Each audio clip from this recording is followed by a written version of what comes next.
नमस्कार, जम्मू कश्मीर का ये बुलेटिन देख रहे हैं आप और मैं हूं प्रियंका आपके साथ। तो चलिए शुरुआत करते हैं खबरों की। एनआईए ने आज पुलवामा के चेवा कलां में स्थित दारुल उलूम पर औचक छापा मारकर वहां एक मामले की जांच की है। इस इलाके में 2 महीने पहले एक मुठभेड़ में लश्कर-ए-तैयबा के 2 आतंकी मारे गए थे और एक को जिंदा गिरफ्तार किया गया था। बताया जा रहा है कि इस मामले में एनआईए ने इस कार्रवाई को अंजाम दिया है और एनआईए ने आज जम्मू कश्मीर पुलिस के साथ मिलकर जांच का दायरा आगे बढ़ाया। हालांकि इस मामले में आज कोई भी गिरफ्तारी नहीं की गई।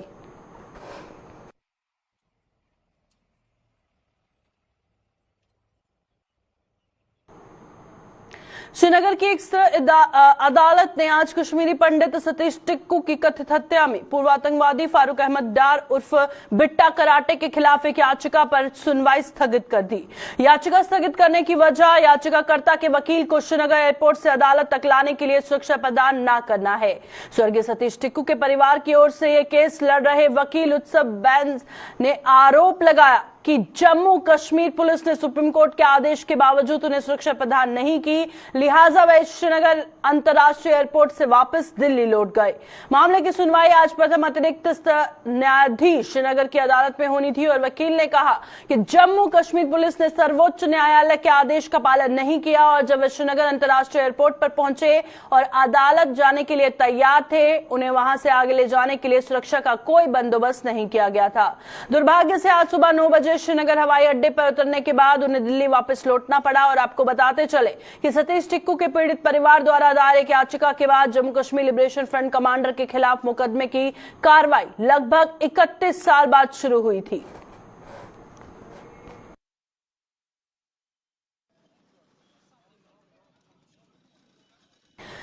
धर्मनगरी कटरा के रेलवे मार्ग की खस्ता हालत के चलते लगातार पिछले 6 महीने के अंदर आज तीसरा हादसा पेश आया है। पिछले 2 हादसों में कटरा के 2 नौजवानों की मौत हो गई थी और आज एक बार फिर इस मार्ग की खस्ता हालत के चलते एक मोटरसाइकिल टैंकर के नीचे जा चुका।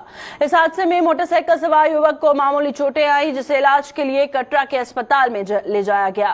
प्रशासन की लापरवाही के चलते रेलवे मार्ग की हालत काफी दयनीय हो चुकी है और इसकी मरम्मत न होने से ये लोगों के लिए खतरा जान साबित हो रहा है।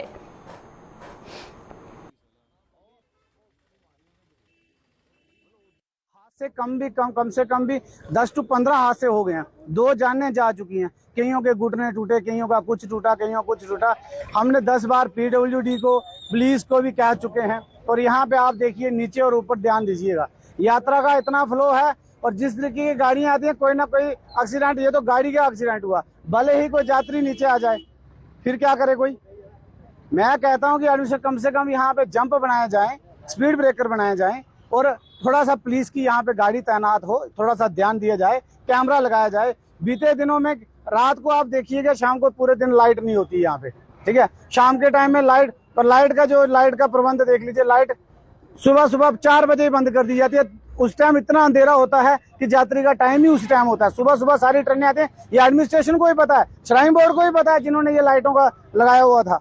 तो अभी तक यहाँ पे लाइटों का कोई सिस्टम नहीं हुआ। सुबह 4 बजे लाइट बंद कर दी जाती है, तभी यात्रियों का आना जाना फ्लो रहता है। तो यहाँ पे बीते दिन ऐसे ही हादसे होते रहेंगे। यातायात के नियमों का उल्लंघन करना अब शहरों के साथ साथ दूर दराज के इलाकों में भी भारी पड़ रहा है। और जम्मू में आज एसएसपी ट्रैफिक कोशिश शर्मा की अगुवाई में उनकी टीम ने जहां यातायात नियमों को तोड़ने वालों पर शिकंजा कसा, वहीं सुरनकोट में भी ट्रैफिक पुलिस ने आज जगह जगह नाके लगाकर ऐसे लोगों के चालान काटकर उन्हें भविष्य में ऐसा न करने के प्रति आगाह किया।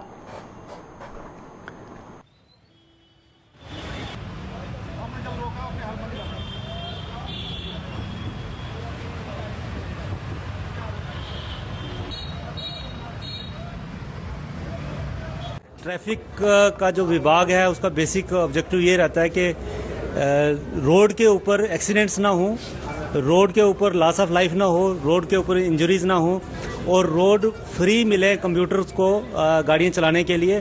तो उसमें 2 चीज़ें रहती हैं, एक तो हम इन्फोर्समेंट करते हैं और दूसरा रेगुलेशन करते हैं। रेगुलेशन में जितनी भी रॉन्ग पार्क गाड़ियाँ होती हैं या जो हर्डल क्रिएट करने वाली गाड़ियाँ होती हैं उनको हटाते हैं और उनको फाइन करते हैं। दूसरा ये रहता है कि गाड़ी चलाने वाला ऑथोराइज्ड है गाड़ी चलाने के लिए नहीं, उसके पास ड्राइविंग लाइसेंस है या नहीं, डॉक्यूमेंट्स चेक करते हैं, गाड़ी फिट है ड्राइव करने के लिए या नहीं है। जो गाड़ी चलाने वाला है वो कहीं किसी ड्रग के इन्फ्लुएंस में या शराब के इन्फ्लुएंस में तो नहीं है। फिर रोड की कंडीशंस कभी मैटर करती हैं जो एक्सीडेंट्स कर देती हैं और काफ़ी लॉस ऑफ लाइफ हो जाता है जो पूरा नहीं किया जा सकता। हमारी यही एफर्ट्स रहती हैं कि लॉस ऑफ लाइफ रोड के ऊपर ना हो, इंजरी ना हो और जो गाड़ियां आने जाने वाले लोग हैं उनको कोई असुविधा ना हो। मैंने आज ई चलानिंग जो है मशीन के करीबन कोई 15 चलान किए हैं जो ओवरलोड के हैं, यूनिफॉर्म के हैं। तो इसके अलावा कुछ कोड चलान दिए हैं।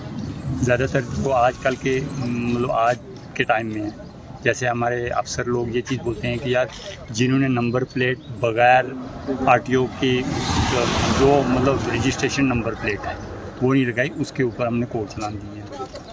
ये मशीन कितनी देर में एक चलान हो जाता है इसमें? मशीन का करीबन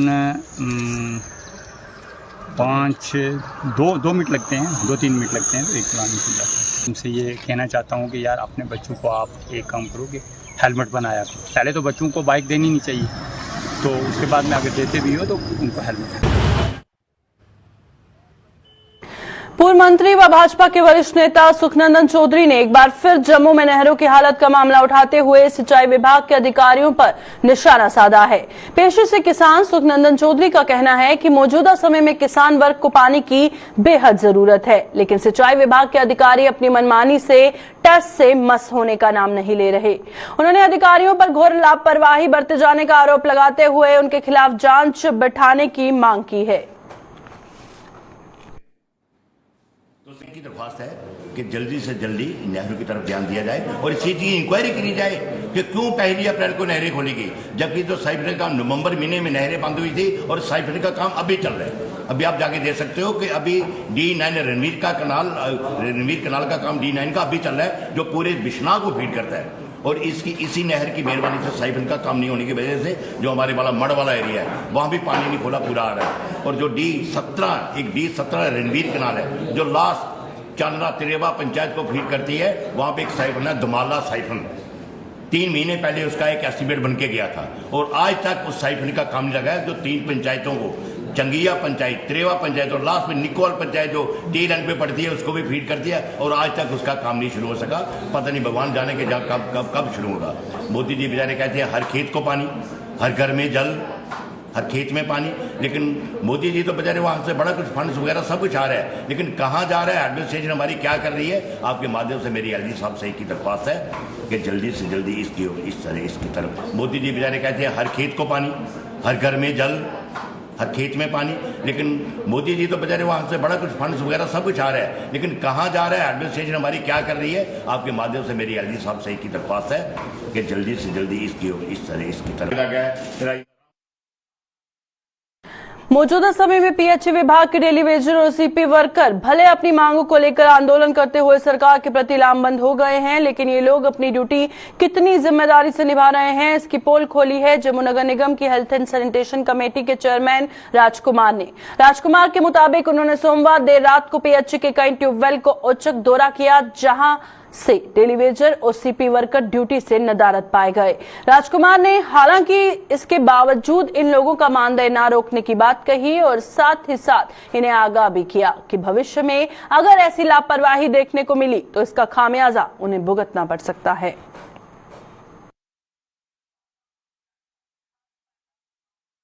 डेली वेजर और जेई वगैरह भी जो इसमें इन्वॉल्व हैं। मैंने कल 4 ट्यूबवेलों का दौरा किया रात को 10:30-11 बजे के करीब, लेकिन एक ही ट्यूबवेल था जिसमें हमने मुलाजिम वहाँ पर बैठे पाए। बाकी ट्यूबवेल जो थे सारे के सारे बंद पड़े हुए थे और मैंने उनको बोला कि कल 12 बजे मेरे ऑफिस आए और एक्सप्लेन करें मुझे क्या वजह थी बंद क्यों पड़े। लेकिन मैं कारपोरेशन की तरफ से जितने भी मुलाजिम हमें ट्रांसफर हुए हैं पीएचई के, उनको ये आगाह करना चाहूँगा कि अगर आपने काम करना है तो सही तरीके से करें, अदरवाइज कोई और रास्ता अख्तियार करें। लेकिन हमने पहले हम नहीं मान रहे थे, यहाँ यही ये मान रहे थे, लेकिन हमारी कारपोरेशन ने ऑन किया, इनको अपनाया है पूरे तरीके के साथ। जितने भी ये मुलाजिम आए हैं हमारे पास, हम इनकी सैलरी भी देने जा रहे हैं और वो भी प्रॉपर तरीके के साथ इनको मिलती रहेगी। लेकिन जिस तरीके के साथ ये काम कर रहे हैं, डेली बेसिस एब्सेंट हो रहे हैं ट्यूबवेल से, जिसकी वजह से पानी की त्राई मची हुई है, इस तरीके के साथ अगर ये काम करेंगे तो हम आज फिर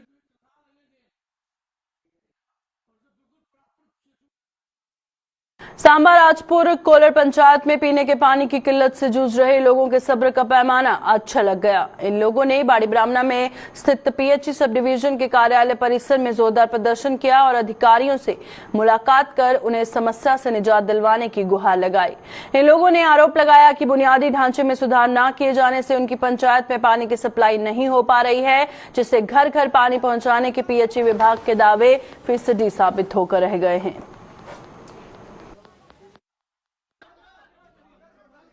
मेरी पंचायत सर पानी की इन्नी ज्यादा प्रॉब्लम है, मेरा एक कोली ग्रां आंदा सर पिछले 5-6 साल की उत्थे इन्नी प्रॉब्लम हो चुकी है कि पानी पुजदा। अगर मसला कि अज कोई महीने बाद सिस्टम शुरू करिए कोई पुज भी गया, लेकिन मसला है कि वह दसे करे वास्ते आया, बाकी जो 90-100 घर बिल्कुल पानी को महरूम रही जाते हैं। क्योंकि जो निजाम चलिया पैपा लगियां तू 20 साल पहले दियां, उसमें घर उत्थे 8 अजकल बनी 40 उस 40 करे पानी वो चोना कुछ भूल रहा पानी। लेकिन जो मेन रस्ता कि साढ़ा उतों जी लाइसेंस बनता है कोई 2 किलोमीटर बनता लगभग, वो बिच रस्ते कुछ ना पैप फटी दी, कुछ डैमेज हो गया, कोई लीकी हुई है, कुछ फट ली पैप, उस ग्राम में टोटल पानी नहीं पुजदा।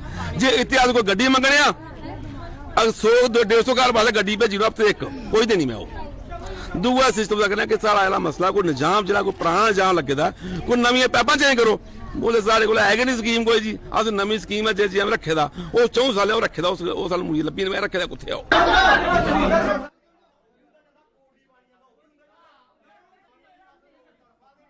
जम्मू में भीषण गर्मी पड़ रही है और इस गर्मी से राहत देने वाला नींबू भी आम लोगों की पहुंच से दूर हो गया है।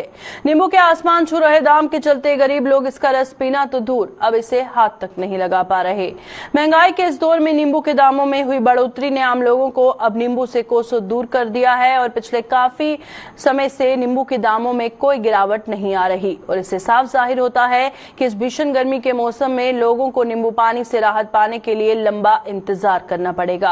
नींबू के आसमान छूते दामों को लेकर जम्मू वासियों का क्या कुछ कहना है, आइए दिखाते हैं। नींबू बहुत महंगे हैं, नींबू दुनिया आम मतलब यूज करती है, उसको कैसे ले पाएंगे? 250 रुपया 300 रुपया किलो है, पिछले दिनों में तो 400 रुपया किलो गई है। क्या करेगा गरीब तबका, मुश्किल हो जाता है यार। Thank you. कितना फायदा तो है मगर क्या करेंगे, उसको कौन ले पाता है? 60 रुपये पाव होंगे, 70 रुपये पाव कौन लेगा? गरीब तबका ले सकता है, कभी नहीं ले पाएगा। ये पहली बार ही हुआ, पहले सस्ते थे अब बहुत महंगे हैं। पिछले दिनों में 400 रुपये किलो भी थे।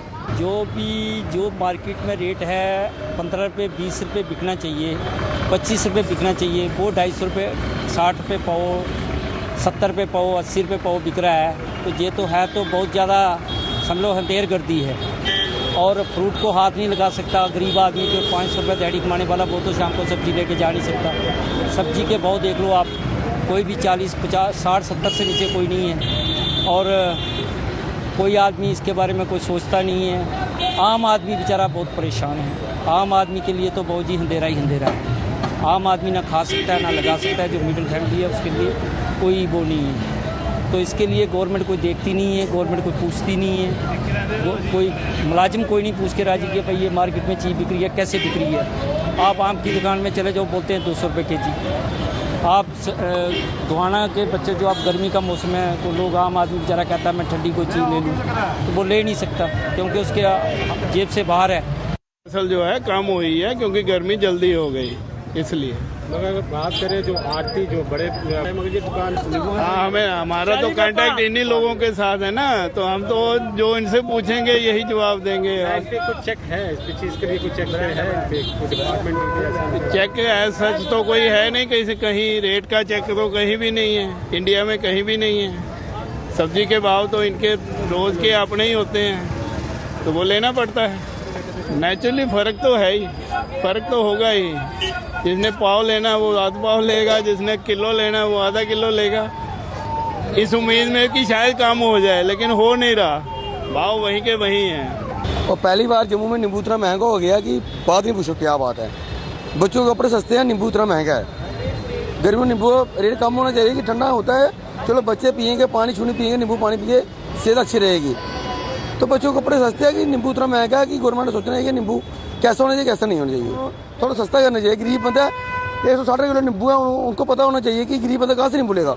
मोदी को पता होना चाहिए नींबू थोड़ा सस्ता करना चाहिए। जो बड़े लोग तो लेंगे, जो गरीब बंदा 1.5 बंदा कहाँ से लेगा वो। जम्मू के जनरल बस स्टैंड में नाले का निर्माण कार्य पूरा न होने से स्थानीय दुकानदारों में भारी रोष है। दुकानदारों का कहना है कि पिछले 3 वर्षों से इस नाले का निर्माण कार्य चल रहा है, जो अभी तक पूरा नहीं हो पा रहा। नाले में गंदगी पसरने के कारण गर्मी के इस मौसम में यहां भारी बदबू फैल रही है, जिससे यहां से गुजरने वालों का सांस लेना भी मुहाल हो चुका है। इन लोगों के मुताबिक गंदगी के चलते उनकी दुकानदारी भी अब पूरी तरह से प्रभावित हो रही है। लोगों का सेवक होने के नाते बहुत बार हम डिपार्टमेंट के आगे भी गुहार लगा चुके हैं कि 3 साल से ज़्यादा हो गया है इस नाले का काम लगा हुआ है, और उन्होंने सारा गंदगी का ढेर जितना भी है इकट्ठा करके इधर लगा दिया है, कुछ इधर लगा दिया है। और इतनी बदबू है कि जो बाहर से इतने टूरिस्ट आते हैं और वो क्या देखते हैं, बस स्टैंड में आउट गेट है जो लोगों का आना जाना लगा रहता है, और इतनी गंदगी इतनी बदबू है कि जब कोई यात्रु बाहर से आता है तो जब वो देखेगा कि इधर इतनी गंदगी है, इतनी स्मेल है, तो पूरे शहर का क्या हाल होगा। तो जम्मू को तो स्मार्ट सिटी बनाने जा रहे हैं, मगर ये स्मार्ट सिटी की जगह गंदगी की सिटी बन रही है। घर घर जाके कूड़ा उठाते हैं। इस तरीके से इधर भी ऐसा ही होना चाहिए, रोजाना ऑटो लगे और रोजाना कूड़ा उठे, और ताकि जो भी जितनी भी गंदगी है वो साफ रहे और बस स्टैंड हमारा साफ सुथरा दिखे। ऊपर से ये है कि नाले का काम अभी 4-5 साल से लगा हुआ है, और ज़्यादा ना प्रॉब्लम ये है कि हमारी दुकानें भी है यहाँ पे तो बंद पड़ी हुई हैं काफ़ी देर से। तो 4-5 साल से दुकानें बंद ही हैं, तो नुकसान तो ऑलरेडी है ही है। वहीं से हम कमाते थे, हमारे कम से कम 50 बंदे वहाँ पे काम करते थे, आगे पीछे होटल थे 2-4, तो चल नहीं रहे। वैसे नाले का काम तो ऐसे ही पड़ा हुआ है, गंद पड़ा हुआ है, बाकी काफ़ी नुकसान है। वो तो यही कहेगा कि जम्मू कश्मीर में तो कुछ नहीं, ऐसे तो बोलते हैं कि जम्मू कश्मीर एक जन्नत है। वैसे तो ये देखेंगे स्मेल तो बोलेंगे ये तो गंदा है सब, ऐसे तो बोल रहे हैं कि ये स्मार्ट सिटी बन रही है, तो मेरे ख्याल से तो कोई स्मार्ट सिटी वाला कोई नक्शा दिख नहीं रहा है यहाँ पे। तो ज़्यादा नहीं तो सफाई तो होनी चाहिए, बिल्कुल बहुत ज़्यादा गंदा है, ये तो है ही है। ये 3 साल हो गए इनको काम लगा हुआ, बोलते हैं आज खत्म हो जाए कल खत्म हो जाए। यात्रु आ रहे हैं बस स्टैंड में, आउट गेट पे देखो कितनी गंदगी पड़ी हुई है। जो भी आता है नाक से बदबू इतनी कहते ये बस स्टैंड नहीं है, पता नहीं कहाँ से गंदगी आ गई है। नाले का ये हाल है, 3 साल हो गए, 3 साल से ऊपर लगा हुआ काम, अभी तक इनका कंप्लीट नहीं हो रहा, उल्टा और ज़्यादा गंद पड़ता है। नहरों की साफ सफाई को लेकर जहां किसानों में रोष है, वहीं आम लोगों में भी नहरों की खस्ता हालत को लेकर भारी नाराजगी देखी जा रही है। लोगों के मुताबिक पहले वो गर्मी से राहत पाने के लिए नहरों का रुख करते थे, लेकिन साफ सफाई न होने के कारण अब नहरें गंदे नाले में तब्दील हो चुकी है। लोगों का आरोप है कि वो सिंचाई विभाग के साथ साथ स्थानीय प्रशासन से नहरों की सफाई को लेकर गुहार लगा चुके हैं, लेकिन कोई भी नहरों की इस दुर्दशा की ओर ध्यान नहीं दे रहा। ये मेन नहर है हमारी, इसको कैनाल हेड कहते हैं हम। ये जम्मू सिटी में प्रॉपर सिटी के बीचों बीच नहर है।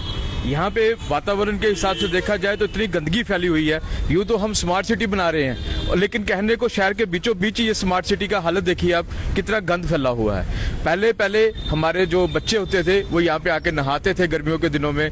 औरतें, महिलाएं, बच्चे, सारे लोग आके यहाँ पिकनिक मनाते थे, इस पार्क में बैठते थे, वहाँ पे आके खाना वगैरह खाते थे और साथ में गर्मी के लिए पानी से राहत लेते थे। लेकिन अब गर्मी होनी, मई का महीना चल रहा है, अभी तक यहाँ पे सफाई नहीं हुई। नहीं तो यूँ तो वैसाखी के दिन में यहाँ पे पानी छोड़ा जाता था, पता नहीं क्या कारण है। और मैं एडमिनिस्ट्रेशन से रिक्वेस्ट करूंगा कि कृपया जल्दी से जल्दी इसकी सफाई करवाएं और इसमें पानी छोड़े, ताकि लोग दोबारा से इसका नहर का एंजॉय कर सकें। बैसाखी में आती है ये नहर, तो लेकिन पता नहीं भैया क्या किया, लेकिन अच्छा मौसम था, कहीं ठंडा मौसम होता था, लेकिन अभी देखो कितना गंद पड़ा हुआ है यहाँ पे इस नहर में। तो ऐसा तो है फिलहाल, लेकिन बंदे काम कर रहे हैं, लेकिन कोई पता नहीं भैया। डीसी ऑफिस से हमने सिफारिश भेजी थी, उनको इतनी बात बोली थी कि ये नहर में बहुत गंदगी है, ये वो है।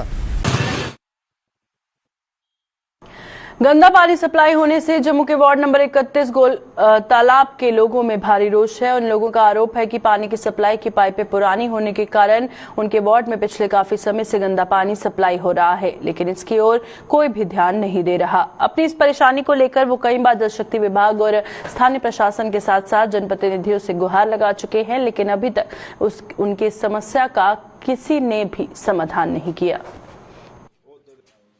प्रयास है कि हमारी गलियां यहाँ पर छोटी गलियां हैं, इसमें 50 साल तो 60 साल हो गए यहाँ गली यहाँ पाइप को लगाते हुए अच्छा 7 को भी हमने 2 बार सर यहाँ पर लाया, उसको भी हमने पानी दिखाया, नलके का पानी उसको भी दिखाया, मगर उस वक्त तो इलेक्शन का दौर था।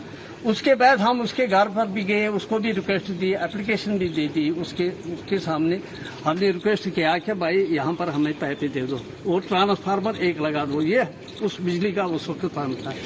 उसके बाद जो चाहिए है इसमें गंदा पानी आ रहा है, क्योंकि इसमें सीवरेज और गली तो छोटी है, आप बाहर जहाँ से आप आ गए जहाँ आपने सीवरेज और ये पानी की पाइप जोड़ के है, पानी की पाइप लीक होते हैं, सीवरेज में भी शायद में लीकेज होते हैं, वो मिक्स हो जाते हैं तो पानी गंदा। दूसरी बात मांग करते हैं कि हमें नई पाइपें डाल दे, यहाँ डाल दो हमारी गली में। हम इस महल्ले में 40 साल से रहते हैं, मगर 40 साल से हमें जो भी पानी का मुश्किल आ गया, गलियों का मुश्किल आ गया, वो अभी तक हल नहीं हो गया।